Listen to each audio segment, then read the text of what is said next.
Next part पढ़ते हैं कंचे का बच्चों।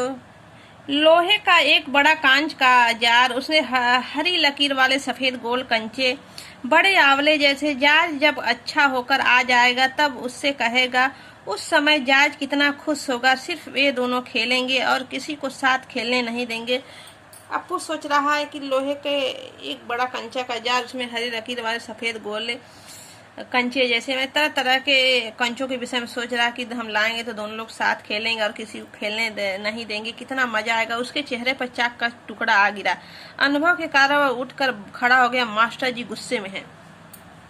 अब वह चार्ज को लेकर और अपने को लेकर कंचे के विषय में सोच ही रहा था। तब तक मास्टर जी का ध्यान बच्चों उसके चेहरे पर पड़े और एक चाक का टुकड़ा उसके चेहरे पर गिरता है और वह खड़ा हो जाता है। अनुभव के कारण वह डर कर खड़ा हो जाता है और मास्टर जी एकदम गुस्से में है। अरे तू उधर क्या कर रहा? उसका दम घुट रहा था। बोल। वह खामोश खड़ा रहा। क्या नहीं बोलेगा? वे अप्पू के पास पहुंचे। सारी कक्षा सांस रोके उस तरफ देख रही थी। उसकी घबराहट बढ़ गई। मैं अभी किसके बारे में बता रहा था? कर्मठ। मास्टर जी ने उस लड़के का चेहरा देखकर समझ गए थे कि उसके मन में और कुछ है। कर्मठ यानी बच्चों कर्मशील। कर्मठ मीन्स कर्मशील। अपने काम में लगे हुए मास्टर जी का ध्यान अप्पू के चेहरे पर पड़ जाता है। वो समझ जाते हैं कि इसके दिमाग में और कुछ चल रहा है, तो उससे पूछ बैठते हैं कि बताओ अब तक मैं तुमको क्या पढ़ा रहा था। हम लोग भी क्लास में करते हैं आप लोग के साथ में बच्चों कि आप लोग पढ़ाते हैं, हम लोग आप लोगों को आपका ध्यान कहीं और चला जाता है तो बीच में हम लोग भी टोक देते हैं। उसी तरह अप्पू के मास्टर भी उसको टोक देते हैं, बीच में रोक देते हैं कि बताओ हम कहाँ पढ़ा रहे हैं।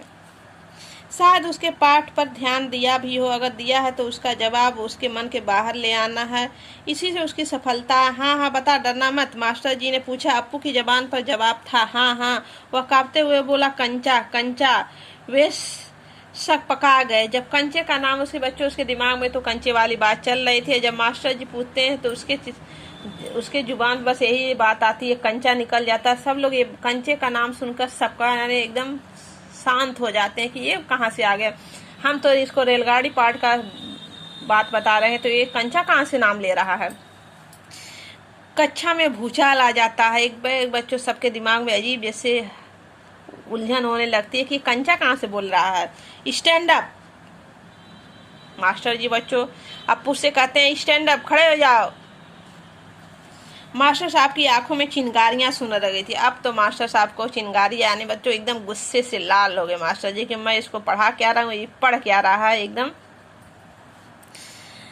अप्पू रोता हुआ बेंच पर चढ़ा। अब वो स्टैंड अप कहाँ होता है? सीधे जमीन पर नहीं बच्चों, सीधे स्टैंड अप किस पर होता है? बेंच पर खड़ा हो जाता है। पड़ोसी कक्षा की टीचर ने दरवाजे में झांक कर देखा। फिर सम्मिलित हंसी। फिर सभी लोग सम्मिलित यानी सब लोग इकट्ठे हंसने लगते हैं बच्चों। जो साइड वाली क्लास थी उसमें से टीचर झांक रहे हैं कि आखिर हो क्या रहा है। और जब वो झांकती हैं देखती हैं तो सब लोग इनके साथ सम्मिलित यानी सब लोग इकट्ठे हंसने लगते हैं।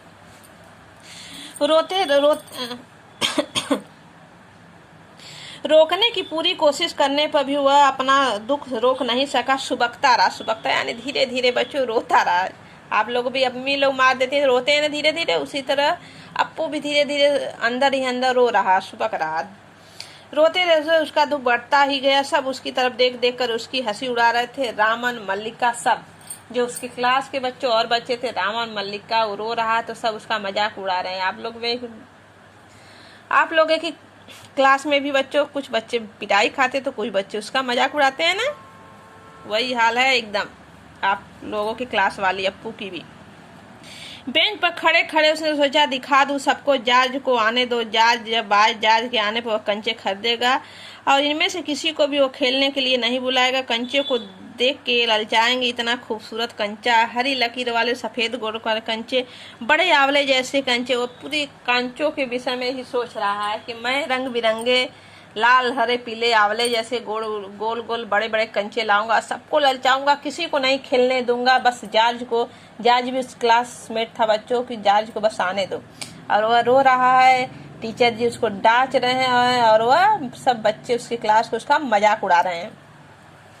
शक हुआ कंचा मिले कैसे, क्या मांगने पर दुकानदार देगा। जॉर्ज के साथ लेकर पूछे तो नहीं तो दे।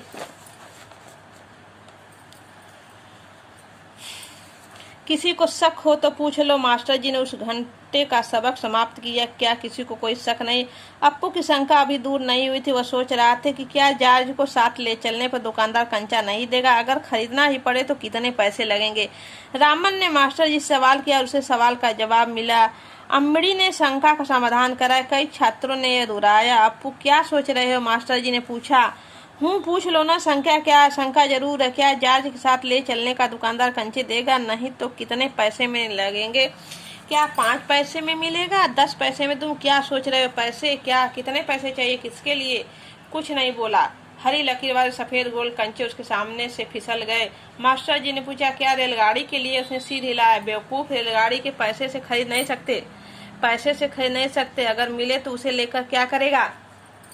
मास्टर पूछ रहे हैं, क्या करेगा? पैसा रेलगाड़ी खरीदेगा कि कंचा? क्या खरीदेगा?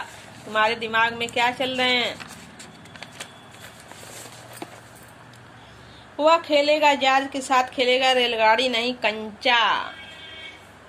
कौन कर रहा है बच्चों? अप्पू कर रहा। वह नहीं, वह खेलेगा जॉर्ज के साथ कंचा, रेलगाड़ी नहीं कंचा। चपरासी एक नोटिस लाया। मास्टर जी का, लो फीस लाए, जो फीस लाए वापिस में जाकर जमा कर दे। बहुत से छात्र गए। राजन के जाते जाते अप्पू के पैर में चिकोटी काट ली। राजन ने जाते जाते बच्चों अप्पू के पैर में चिकोटी यानी हाथ से दबा देते हैं ना, चिकोटी काट लेते। बहुत से छात्र गए। उसने पैर खींच लिया। उसे याद आया उसने भी फीस जमा करनी। पिताजी ने उसे 1.5 रुपये उसके लिए दिया है। उसने अपनी जेब चटोर कर देखा। 1 रुपये का नोट और 50 पैसे का सिक्का। वह बेंच से उतरा। किधर? मास्टर जी ने पूछा। उसके कंठ से खुशी के बुलबुले उठ पड़े। फीस देनी? फीस मत देना, मास्टर ने कहा। वह झिझकता रहा। On the bench. मास्टर जी कहते हैं, बच्चों ऑन द बेंच, बेंच पर रहो, तुम्हें कहीं नहीं जाना। बेंच पर चढ़कर रोने लगा। फिर बच्चों बेंच पर चढ़ जाता है अप्पू और बेंच पर चढ़कर रोने लगता है। क्या भविष्य में कक्षा में ध्यान से पढ़ेगा? ध्यान दूंगा। वह दफ्तर गया। दफ्तर में बड़ी भीड़ थी। बच्चों एक एक करके आओ, क्लर्क बाबू बता रहे हैं, पहले मैं आया हूँ।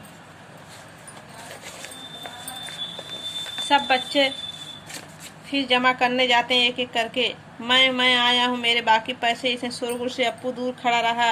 रामन ने फीस जमा की। मल्लिका ने जमा की। अब थोड़े से लड़के ही बचे हैं। सब बच्चों ने धीरे धीरे करके क्लर्क के यहाँ ऑफिस में गए और सब लोग फीस जमा कर दिए। वह सोच रहा था, जॉर्ज के साथ लेकर चलूंगा तो दे देगा, साथ दे नहीं तो कितने पैसे लगेंगे? 5 पैसे, 10 पैसे। हरी लकीर वाले गोल सफेद कंचे। सब बच्चे अपनी फीस जमा कर रहे हैं स्कूल में। और वह किसके विषय में सोच रहा? अप्पू कंचे के विषय में। घंटी बजने पर फीस जमा किए हुए सभी बच्चे उधर से गए। वह भी चला गया, मानो नींद से जाकर चल रहा हो। क्या सब फीस जमा हो चुके? अप्पू पूछ रहा है। बच्चों क्या सब फीस जमा हो चुके? कक्षा छोड़ने से पहले मास्टर जी ने पूछा। वह नहीं देखा। शाम की थोड़ी देर इधर उधर टहलता। लड़के गीली मिट्टी से थोड़े गड्ढे खोदकर कंचे खेल रहे थे। वह उसके पास नहीं गया। फाटक से सीखते थामे उसने सड़क की तरफ देखा। वहां उस मोड़ पर दुकान है। दुकान में अलमारी। बाहर खड़े खड़े छू सकेगा। अलमारी से शीशे के जार हैं। उसमें एक जार में पूरा कंचा। बस्ता कंधे पर लटकाए वह चलने लगा। दुकान नजदीक आ रही है। उसकी चाल तेजी से बढ़ी। वो दौड़ते हुए बच्चों कंचा खेलने अप्पू जा रहा है। उसे मालूम हुआ कि दुकानदार उसमें इंतजार में है। वह भी हंसा। कंचा चाहिए ना? उसे सिर हिलाया। दुकानदार जार का ढक्कन जब खोलने लगा तो अप्पू ने पूछा, अच्छे कंचे हैं ना? अब बच्चों अब स्कूल की फीस को लेकर जाता है और उससे कंचा खरीदता है।